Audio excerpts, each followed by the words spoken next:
नमस्कार दोस्तों, स्वागत है आपका। दोस्तों, धन का नाश करने वाले 5 पौधे तुरंत उखाड़ कर फेंक दें। तो दोस्तों चलिए शुरू करते हैं। एक समय की बात है, भगवान श्री कृष्ण के मित्र उनसे मिलने के लिए द्वारिका नगरी पधारते हैं। भगवान श्री कृष्ण उनका स्वागत करते हैं और उनके आने का कारण पूछते हैं। भगवान श्री कृष्ण के सखा उनसे कहते हैं, हे केशव, तुम तो सर्वज्ञ हो, सब कुछ जानते हो। आज मैं तुम्हारे पास यह जानने के उद्देश्य से आया हूं कि मनुष्य को किन किन वृक्षों का रोपण करना चाहिए, कौन से वृक्ष भवन के सामने लगाने चाहिए, किन वृक्षों का रोपण करने से दरिद्रता दूर होती है तथा शत्रु रोग, भय, भूत, पिशाच आदि संकटों से बचने के लिए कौन से वृक्ष भवन की सीमा में लगाने चाहिए। भगवान श्री कृष्ण मुस्कुराते हुए कहते हैं, हे सखा, तुमने आज समस्त मानव जाति के कल्याण के उद्देश्य से अत्यंत महत्वपूर्ण प्रश्न किया है। इस संसार में वृक्षों का बहुत ही बड़ा योगदान है। वृक्ष सदा ही पूजनीय है, किंतु आज तुमने उचित ही प्रश्न किया है। भवन की सीमा में वृक्षों को लगाना बहुत ही शुभ फल प्रदान करता है। वृक्ष तथा पौधे भवन की सुंदरता को बढ़ाते अवश्य है, साथ ही यह वातावरण को शुद्ध रखते हैं। वृक्षों से सकारात्मक ऊर्जा का संचार होता है, जो मनुष्य के जीवन के लिए अत्यंत आवश्यक होती है। वृक्ष नकारात्मकता को कम करके वातावरण को अधिक सकारात्मक बनाने का कार्य करते हैं। घर के सामने शुभ पेड़ पौधे लगाने से घर में सुख समृद्धि आती है। साथ ही यह पेड़ पौधे कई प्रकार के वास्तु दोष को नष्ट करते हैं। घर के आंगन में खड़े वृक्ष देवताओं के समान घर की रक्षा करते हैं। हे मित्र, भवन के पास कौन से पौधे लगाने चाहिए और कौन से नहीं, इसके बारे में बताने से पूर्व मैं तुम्हें एक प्राचीन कथा सुनाता हूं, जिससे तुम्हें समझ में आ जाएगा कि वृक्षों का तथा पेड़ पौधों का भवन के पास लगाना कितना शुभ होता है और कौन से पौधे भवन के पास लगाने से दुख एवं दरिद्रता आती है। जो भी मनुष्य इस कथा का श्रवण करता है, उसके सैकड़ों पाप नष्ट हो जाते हैं और उसकी दरिद्रता का नाश होता है। भगवान श्री कृष्ण का सखा कहता है, हे केशव, मैं इस कथा को अवश्य ध्यान से पूरा सुनूंगा, कृपया मुझे वह कथा सुनाओ। भगवान श्री कृष्ण कहते हैं, हे सखा, पूर्व काल की बात है। मध्य देश में एक अत्यंत शोभामान नगरी थी। उस नगरी में धनेश्वर नाम का वैश्य अपनी पत्नी सुमति के साथ निवास करता था। धनेश्वर भगवान विष्णु का भक्त था और वह नित्य भगवान विष्णु की पूजा करता था। धनेश्वर की पत्नी भी सुशील और गृह कार्य में दक्ष थी। घर में धन धान्य की कोई कमी नहीं थी। भगवान की कृपा से उसके पास सब कुछ था। इस प्रकार से अनेक दिन बीत जाने के पश्चात धनेश्वर की जो पत्नी थी, जिसका नाम सुमति था, उसने अपने आंगन में कुछ वृक्षों का रोपण किया और नित्य उन वृक्षों को जल चढ़ाकर उनकी सेवा करने लगी। किंतु धनेश्वर की पत्नी को वृक्ष रोपण का ज्ञान नहीं था। उसे जो वृक्ष प्रिय लगे, उन्हीं वृक्षों का रोपण उसने किया। जो वृक्ष अशुभ होते हैं, उन्हीं वर्षों का रोपण उसने अपने घर के आंगन में कर दिया, जिस कारण से उस वैश्य धनेश्वर को व्यापार में काफी सारा घाटा होने लगा। उसके घर में रोज कलह होने लगा। पति पत्नी में बार बार क्लेश होने लगे। उन दोनों के जीवन में अनेक कठिनाइयां आने लगी। धनेश्वर का सारा व्यापार डूब गया और उसका सारा धन भी नष्ट हो गया। अब धनेश्वर के पास अनाज भी खरीदने के लिए पैसे नहीं थे। वे भूखे ही रहने लगे, जिससे क्रोधित होकर उसकी पत्नी भी गुस्सा करने लगी। वह अपने पति को कोई काम करने के लिए कहती। फिर धनेश्वर काम मांगने के लिए गांव में घूमने लगा, लेकिन उसे कहीं पर भी काम नहीं मिलता था। उसने आकर अपनी पत्नी से कहा, हे भद्रे, मुझे तो कोई भी काम नहीं दे रहा है। अब मैं कहां पर काम खोजने जाऊं। वे दोनों ही पूरी तरह से हतबल हो गए थे। दोनों के पास उद्योग करने के लिए भी कुछ नहीं था। धनेश्वर ने अपनी पत्नी के सारे गहने भी बेच डाले और जो कुछ भी अन्य मिला उसी से पेट भर लिया। इस प्रकार से अशुभ वृक्ष लगाने के कारण दोनों के ही जीवन में घोर दरिद्रता और संकट आने लगे, किंतु वे दोनों ही इस बात को नहीं जानते थे। फिर एक दिन एक साधु महात्मा धनेश्वर के घर पर पधारते हैं। उन्हें देखकर धनेश्वर उन्हें प्रणाम करता है और कहता है, हे साधु महाराज, पधारिए, इस गरीब के घर में आपका स्वागत है। कहिए, मैं आपकी किस प्रकार से सहायता कर सकता हूं। वे साधु महाराज कहने लगते हैं, हे महोदय, मैं तीर्थ यात्रा पर निकला हूं। विश्राम करने के लिए कोई जगह खोज रहा हूं। यदि आपको कोई कष्ट ना हो तो मुझे अपने घर में स्थान दे दो। मैं अनेक दिनों से भूखा हूं, कुछ भोजन भी प्राप्त हो जाए तो बड़ी कृपा होगी। साधु महाराज के ऐसे वचन सुनकर वह धनेश्वर कहने लगा, हे साधु महात्मा, आप अवश्य ही कोई पुण्य आत्मा दिखाई पड़ते हैं। आपके मुखमंडल पर बहुत तेज है आपकी सेवा करने का। मुझे सौभाग्य मिल रहा है। आपकी सेवा करके मुझे बड़ा आनंद मिलेगा। कृपा करके आप घर के भीतर चलिए। फिर वह साधु महाराज उस धनेश्वर के घर के भीतर जाते हैं और विश्राम करने लगते हैं।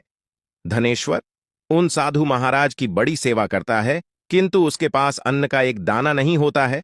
तो वह अपनी पत्नी से कहता है, हे प्रिय, आज हमारे घर पर जो साधु महात्मा आए हैं वे बड़े पुण्यवान दिखाई पड़ रहे हैं। हमें उनके भोजन के लिए कुछ उपाय करना चाहिए। मैं गांव में जाकर किसी से थोड़ा सा धन मांग कर लाता हूं।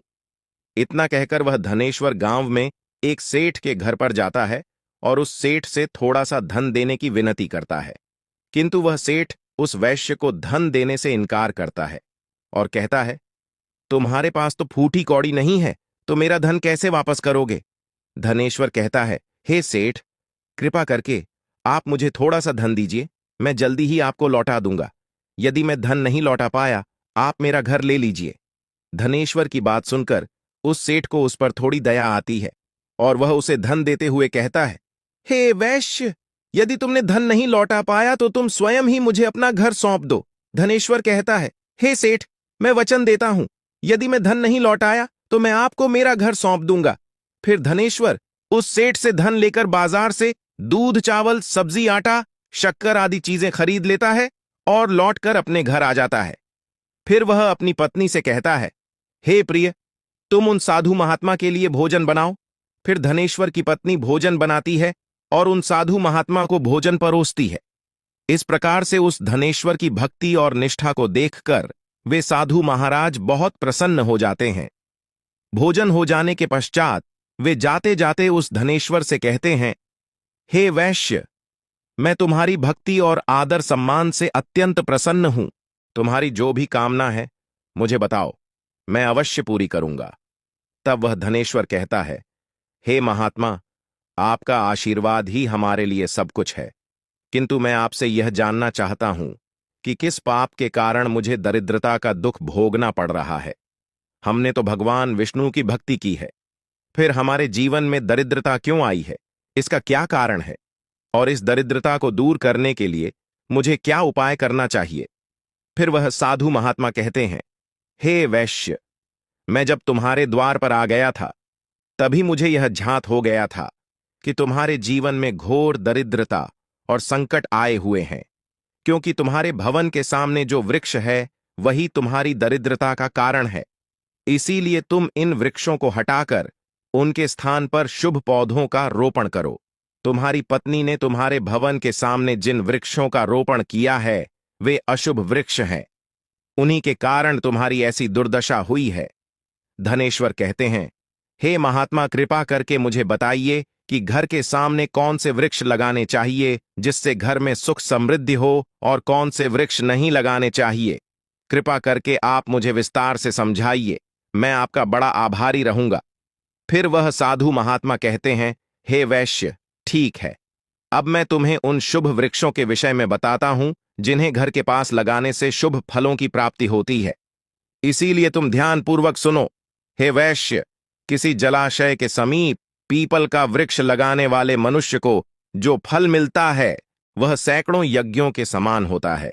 जब पीपल के पत्ते उस जलाशय में गिरते हैं तो वह पिंड के समान होकर पितरों को तृप्ति प्रदान करते हैं। इससे सभी प्रकार के पितृ दोष समाप्त हो जाते हैं। जो मनुष्य नित्य स्नान करके पीपल को स्पर्श करता है वह सभी पापों से मुक्त होता है और कभी पराजित नहीं होता है। पीपल को स्पर्श करने से लक्ष्मी की प्राप्ति होती है और उसकी प्रदक्षिणा करने से आयु में वृद्धि होती है। पीपल की जड़ में श्री विष्णु, तने में शिव जी और अग्रभाग में ब्रह्मा जी स्थित रहते हैं। अमावस्या के दिन पीपल को प्रणाम करने से जो फल मिलता है वह 1000 गाय के दान के बराबर होता है। इस संसार में पीपल के समान कोई वृक्ष नहीं है। साक्षात श्रीहरि इस वृक्ष के रूप में पृथ्वी पर विराजमान है। पीपल के वृक्ष को चोट पहुंचाना अथवा उसकी टहनी तोड़ना महापाप माना गया है। ऐसा मनुष्य एक कल्प तक नरक में रहता है, और जो पीपल को जड़ से काटता है उसका कभी नरक से उद्धार नहीं होता है। हे वैश्य, अब मैं तुम्हें दूसरे वृक्ष के बारे में बताता हूं। आंवले का फल समस्त लोकों में प्रसिद्ध और परम पवित्र है। आंवले को लगाने से स्त्री और पुरुष जन्म मृत्यु के बंधन से मुक्त हो जाते हैं। यह पवित्र फल भगवान विष्णु को अत्यंत प्रसन्न करने वाला एवं शुभ माना गया है। इसको खाने से सभी पापों से मुक्ति मिलती है। आंवला खाने से आयु बढ़ती है, उसका जल पीने से रोगों का नाश होता है, और आंवले को जल में मिलाकर स्नान करने से दरिद्रता दूर हो जाती है और सभी प्रकार के ऐश्वर्य प्राप्त होते हैं।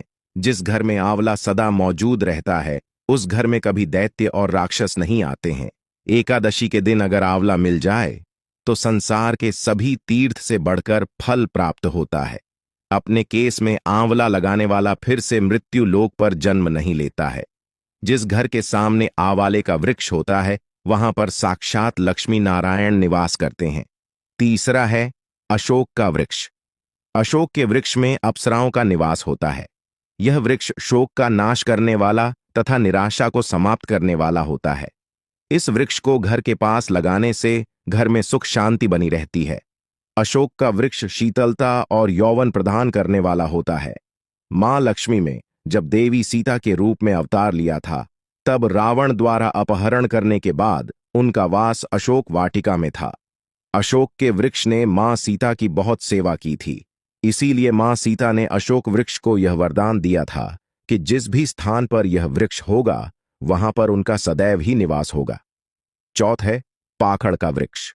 प्रत्येक मनुष्य को पाखड़ का वृक्ष अवश्य लगाना चाहिए। यह वृक्ष लगाने से जो फल मिलता है वह महायज्ञ के समान होता है। कलयुग में मनुष्य यज्ञ नहीं कर पाएंगे, इसीलिए उन्हें एक पाखड़ का वृक्ष अवश्य लगाना चाहिए। पांचवा है नीम का वृक्ष। नीम का वृक्ष लगाने से सूर्य देव प्रसन्न होते हैं। नीम का वृक्ष आयु प्रदान करने वाला माना गया है। इसे घर के पास लगाने से नाना प्रकार के रोगों से छुटकारा मिलता है। मां लक्ष्मी को नीम के पत्ते अत्यंत प्रिय होते हैं, इसीलिए वह नीम के वृक्ष के पास निवास करती है। घर के सामने नीम के वृक्ष का रोपण करने से धन संपत्ति की प्राप्ति होती है। छठा है जामुन का वृक्ष। यदि कोई मनुष्य कन्या प्राप्ति की कामना करता है तो उसे जामुन का वृक्ष अवश्य लगाना चाहिए। जिस मनुष्य के घर के सामने जामुन का वृक्ष होता है उसके घर में कन्या का जन्म होता है जो कुल का गौरव बढ़ाती है। सातवां है बेल का वृक्ष। बेल के वृक्ष में भगवान शिव और गुलाब में देवी पार्वती का निवास है, इसीलिए अगर बेल के वृक्ष के पास गुलाब का पौधा लगाया जाए तो शिव पार्वती का आशीर्वाद प्राप्त होता है। उस घर में कभी दुख दरिद्रता नहीं आती है, उस घर में कभी अकाल मृत्यु नहीं होती है और कोई स्त्री विधवा नहीं बनती है। आठवां है नारियल का पेड़। नारियल का पेड़ लगाने से पुरुष अनेक स्त्री का पति बनता है। नारियल किसी भी धार्मिक अनुष्ठान का आवश्यक अंग होता है। यह अत्यंत शुभ माना जाता है। घर के आंगन में नारियल का पेड़ होने से उस घर में हमेशा शुभता होती है और उस घर के सदस्यों का समाज में बहुत मान सम्मान होता है। सुंदर पत्नी की कामना करने वाले मनुष्य को अनार का वृक्ष लगाना चाहिए। पलाश का पेड़ ब्रह्म तेज प्रदान करता है, इसीलिए इसका रोपण अवश्य करना चाहिए। वंश वृद्धि और संतान प्राप्ति की कामना करने वाले मनुष्य को अंकोल का वृक्ष अवश्य लगाना चाहिए। अगर मनुष्य किसी बीमारी से पीड़ित है तो उसे खैर का वृक्ष लगाना चाहिए। खैर का वृक्ष लगाने से बड़े बड़े रोग नष्ट हो जाते हैं। यह वृक्ष आरोग्य प्रदान करने वाला होता है। कुंद अर्थात मोगरे के पेड़ में गंधर्व निवास करते हैं, इसीलिए इस पौधे का रोपण अपने घर के पास करने से कार्यों में सिद्धि और शुभ फलों की प्राप्ति होती है। खासकर कला के क्षेत्र में काम करने वाले लोगों को यह पौधा अवश्य लगाना चाहिए। यदि किसी मनुष्य को चोर और लुटेरों का भय सता रहा है तो उसे अपने घर के पास बेद का वृक्ष जरूर लगाना चाहिए। यह वृक्ष चोर लुटेरों को भयभीत करता है और घर की रक्षा करता है। चंदन और कटहल के वृक्ष पुण्य और लक्ष्मी प्रदान करते हैं। इन वृक्षों का रोपण करने से दुख दरिद्रता समाप्त हो जाती है। घर की उत्तर दिशा में पाम और कनक चंपा का पौधा लगाया जाता है तो धन में वृद्धि होती है।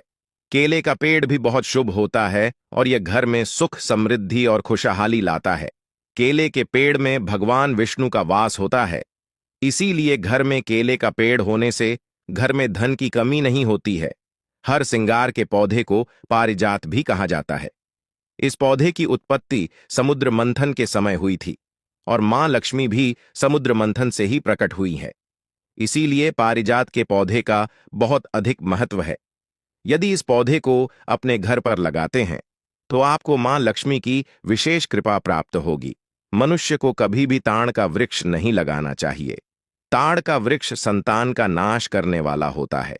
जिस घर के पास ताड़ का वृक्ष होता है उस घर के संतानों की कभी उन्नति नहीं होती है। मनुष्य को कभी भी अपने घर के पास भेड़े का वृक्ष नहीं लगाना चाहिए। हे वैश्य, इस प्रकार से मैं तुम्हें इन सभी शुभ और अशुद्ध वृक्षों के विषय में बता दिया है। इसीलिए तुम इन वृक्षों का रोपण करो, भगवान की कृपा को प्राप्त करो। वह धनेश्वर कहता है, हे महात्मा, आपने आज मुझे उत्तम ज्ञान दिया है, मैं आपका धन्यवाद करता हूं। फिर वे साधु महात्मा धनेश्वर को आशीर्वाद देकर उस स्थान से अंतर ध्यान हो जाते हैं।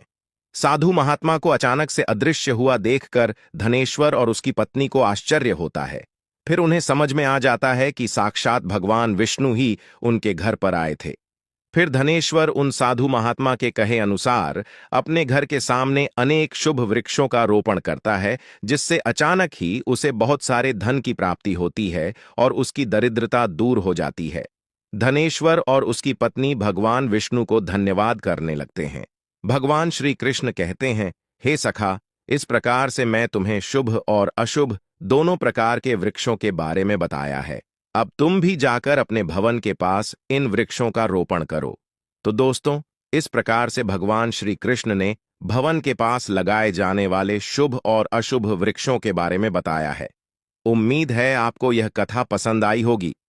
जानकारी अच्छी लगी तो वीडियो को लाइक जरूर करें और कमेंट में जय श्री कृष्णा अवश्य लिखें। साथ ही चैनल को सब्सक्राइब करें। आप सभी का धन्यवाद।